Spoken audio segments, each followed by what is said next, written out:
Back to T. Kirk Media. It's the 4th of July. Thanks for stopping by. We've got some stuff in store today. Energy suspension, sent it within a timely manner. Rock Auto, sent it within a timely manner. Thanks, guys. We've got brake lines, we've got bushings, and knockout. We've got some fire to play with. That's what's going on this morning for 4th of July. Not doing too much. I'm still kind of sick, so I'm getting over a cold. In the summer, I don't know how, but I am. And from there, tomorrow is when we'll actually install these bed mounts. Move that over there under the busted HVAC and just... Oh shit! That's not what I intended. I'll take it.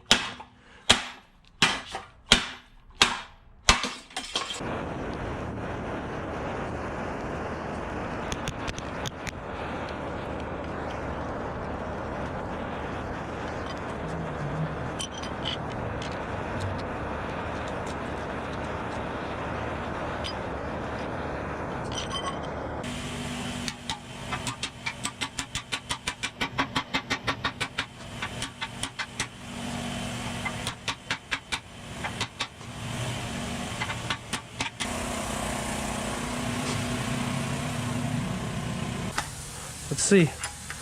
Let her rip. Oh! Nah. That was stupid. Went in sideways, boys. It's looking like a long weekend.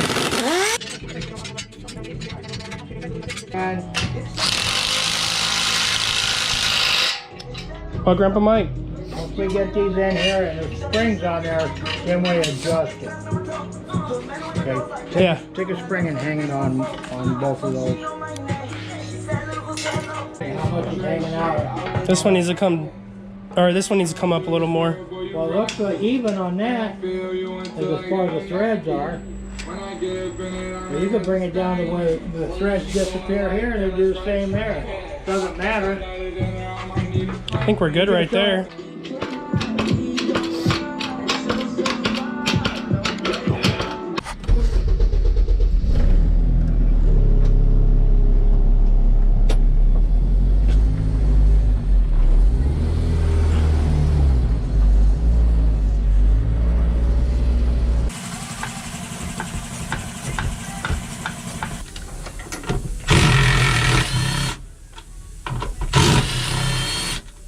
In best efforts of documenting the process in a streamlined effort, we've got some tools laid out here that you could use during this process, and I go over them, especially a brake line 10mm, line wrench, 14, 17mm are your socket sizes. There's a 12 or a 14 occasionally in there. For removal, you're gonna need to take this bolt here off, along with this bolt here. You're gonna have to break this brake line free, and you're also gonna have to get under here.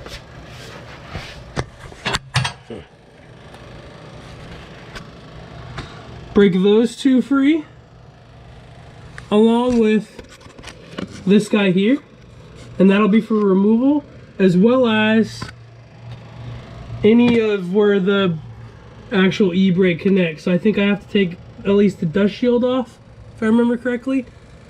But if you can find a way to get in there without having to take anything off, then so be it. That's free.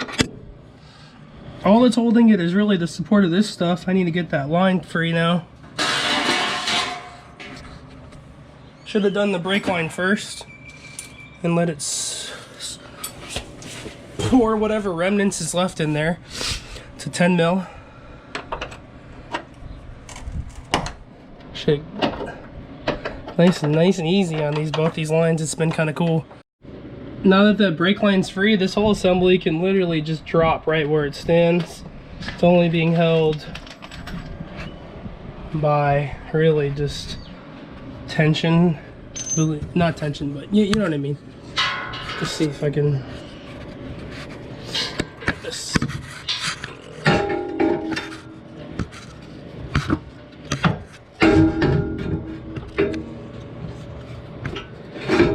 This last time beat my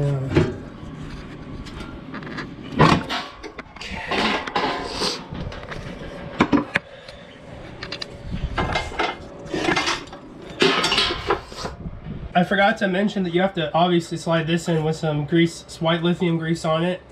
And I get to about right here, and then I use the actual body of the car to kind of pull this towards me on the outside, and it pushes it that way. So that should help for that portion. Then also I use channel locks to like turn this, because it's stiff in there. I haven't actually done the cables on the other side, so hopefully that'll be pretty easy. But I like to, in terms of installing, this is my first time doing this. So the first side was like the very first time. This is my second time, I guess, doing this then. I put this guy up in first, then I put this guy in, and then I put this guy in down here. You gotta line all those up, and you gotta line these up too, so it's kind of tough. 1, 2, 3, 4, 5 holes to be lined up. And some variables. But if you got a hammer, you can smack it on there. Once you get all that lined up, smack it on there, and then start threading bolts in by fingers. Once you get them kind of threaded in and they're started, you can probably ram them with like a not very heavy impact. So, and then you can torque them down to spec. You've got your Integra disc brakes all installed into there. You need to do your Integra lines because they won't reach with the stock Civic EG lines. They're shaped just like your current connections. There's flat on one side. You kind of see indentation. You just come through the bottom here.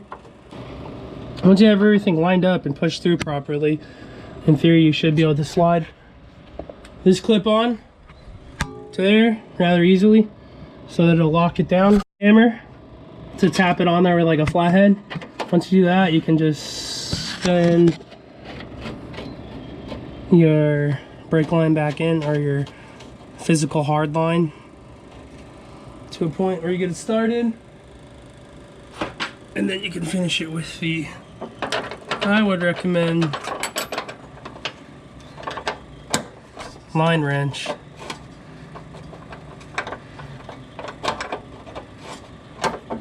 Make sure you're in too. Make sure you're in a ways. Don't waste your time sitting here with a line wrench if you can spin it with your fingers. Almost tight. And that's tight. And then there is on the back side here,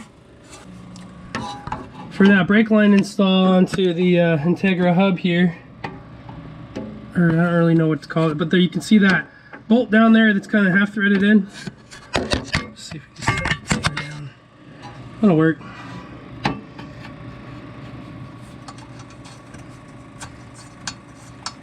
These lines, the way it's designed in the back here is really clean for at least the Integra. I like how they kind of swoop all towards the back, nothing interference wise.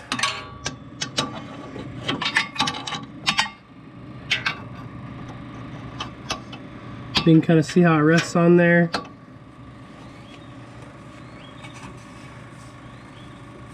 See, I'm just doing this with the I'm using the camera as my vision. And it's not really helping me. I got it started, I had to put my face where the camera was. But now I can spin it all the way on. It's a little something something, you know. Now that that's tight, we have our clip secured. Pretty much, looks good. Tightened, line is routed, and it spits out back here. And it just goes, curves right onto that. I need a couple crush washers from the parts store. And then I have to route my cables on this side, and I'll be good on this side. So on the passenger side of the vehicle, you'll need to snake it kind of under the gas tank in order to, because basically these holes for the mounting points need to line up with that guy. And if you don't snake it under the tank, you won't have the clearance, and it'll be off by like a hair. You won't be able to get the bolt in.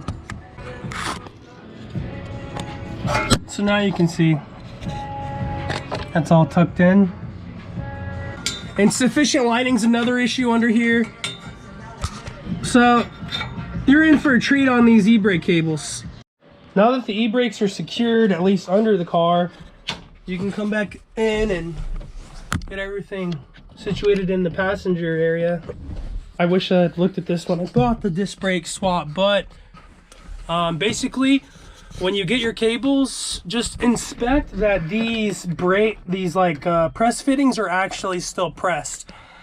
Right now one's pretty much longer than the other because the press fittings come off and it's not cinching up the way I needed to. So I think I'm gonna have to move the hole up one and then see if I can tighten it and get the e-brakes to lock up so I can have a solution for when I need to park the car on an uphill or downhill or vice versa, so that it's not just rolling down the street.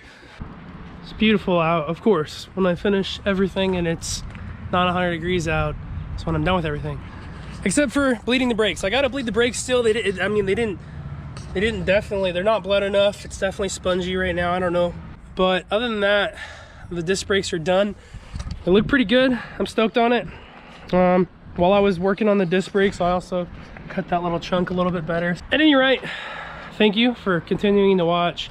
And if it's your first time on the channel, I apologize for the sickness, because sometimes you got to get down with the sickness, and it tore me up this weekend. So I've been sick for like a week or so straight, and I don't know, it'll go away eventually. Maybe next video I'll be like healthy, and then in the healthiness I'll have better content. I don't know.